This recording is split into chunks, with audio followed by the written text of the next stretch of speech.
This is Kinja Dixon here with another edition of Sweaty Thoughts, YouTube series that allows me to share some thoughts after every one of my practice runs for the New York City Marathon. And before I begin, I would like to give a moment of silence because today is September 11th, 2016, on behalf of what took place 2001. So I just want, if we can, to give a moment of silence, pay some form of respect for the people that we lost on a physical form.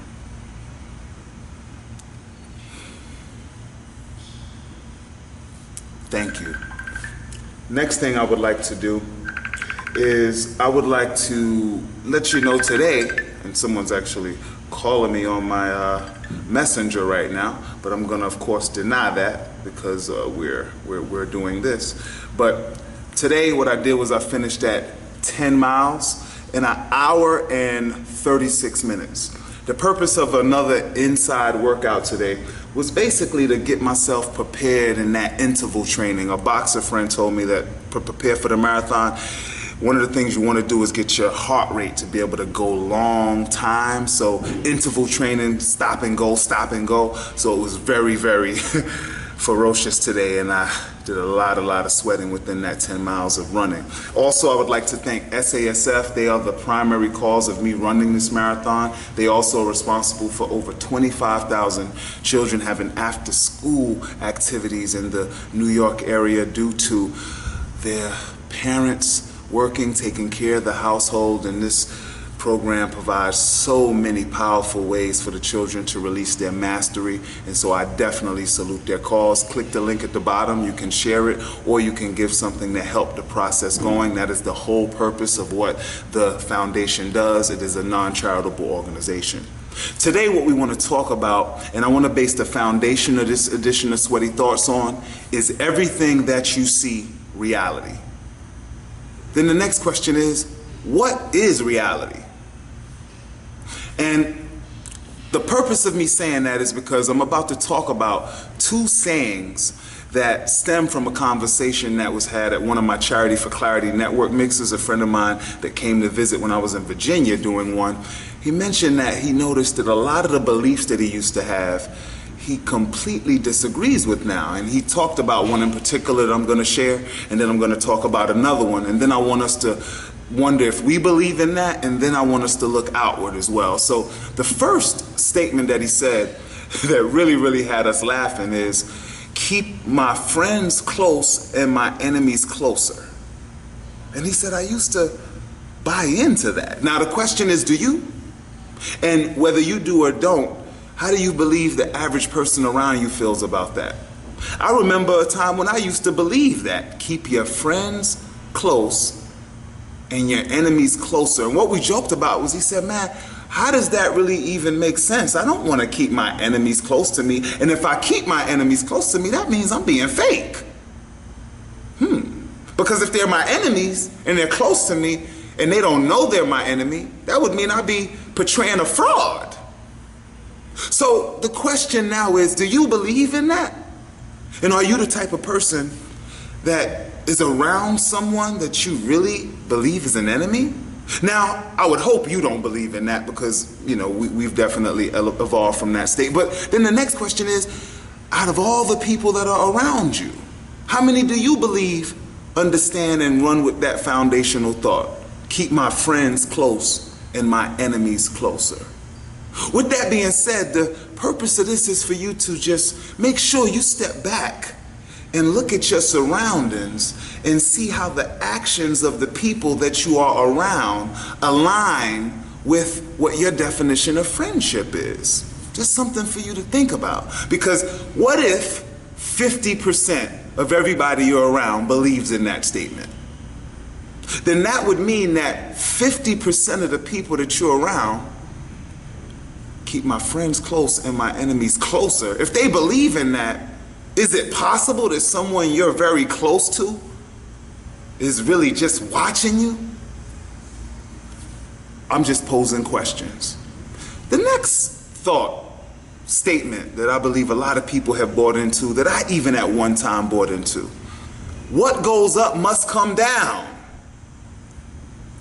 For real? Do you believe that? I remember I used to. So let's kind of dig into that. If I believe that what goes up must come down, that would mean that every time I evolve into another state, in the back of my mind, it would be expected for me to come falling down shortly afterwards. I would hope we don't believe in that statement now, but say we don't believe in it.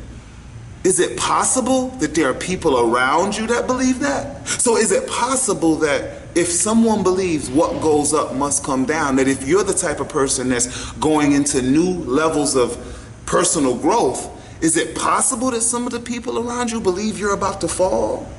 And is it possible that they don't want you to fall, but because of them understanding that as a base foundational thought, that they are expecting you to fall? Is it possible that if someone believes that statement, they don't want to do too good because they believe at the end of the day, soon as they start doing good, they're going to come back crashing down? Is that possible? And if it is, what do we do to change that? So what I want us to start doing as we go forward is, it took me personally a time in my life, several times, where I had to question every single belief that I had. And as I started combing through the files, I started noticing that a lot of the beliefs that I had were not in congruence with what I consider enlightenment and growth and true freedom. So my take on it is, I don't want to keep my enemies close. And at the end of the day, take it to another step, I don't have any enemies. Because they may be an enemy to me, that doesn't mean I have to look at them as an enemy. We don't have to act like dogs and animals that fight fire with fire. Someone can not like you and you could literally step back and appreciate what they dislike about you and learn from it to help you become a better person. What about that reality? What about I don't have any enemies? Everyone's considered someone that is a friend, whether they like it or not. What if we put that into our subconscious? Then on the next end, what comes up must come down? No. Historically, the reason why people have come down is because something that they were thinking inside had them sometimes get complacent in areas that they might have should have been addressing, but usually because of ego and attachment to status and accomplishments, it is historically shown that a lot of people get to a certain point where they get too big for their britches and they forget the basics that got them in their current position. So no, what goes up can continue to go up and up and up and up and up forever. And if they have fallbacks, it's just considered a lesson. So I'm not actually falling down. I'm actually settling and preparing my foundation to explode to another next level. What about that? So that's what I was thinking about as I was running the day. I share so much love to every single person in this world that gives any type of breath, because you are a part of the collective conscious that helps us all continue to grow. So I would definitely like you to question as we started this, is everything that I see reality? What is my definition of reality? And am I doing anything to enhance what my definition of reality is? There's definitely some tools that I have. You can definitely check anything that I have out. I've dedicated my life to it, and I appreciate every single person that's been a part of this journey. And as I said, thank you, SASF. Thank you to the gentleman that asked me that question where we had that conversation to spark these thoughts that I can share with you. And as you go forward, remember, you are meant to do things that no one else in the history of this entire humanity was able to do, because you are special because of your unique DNA.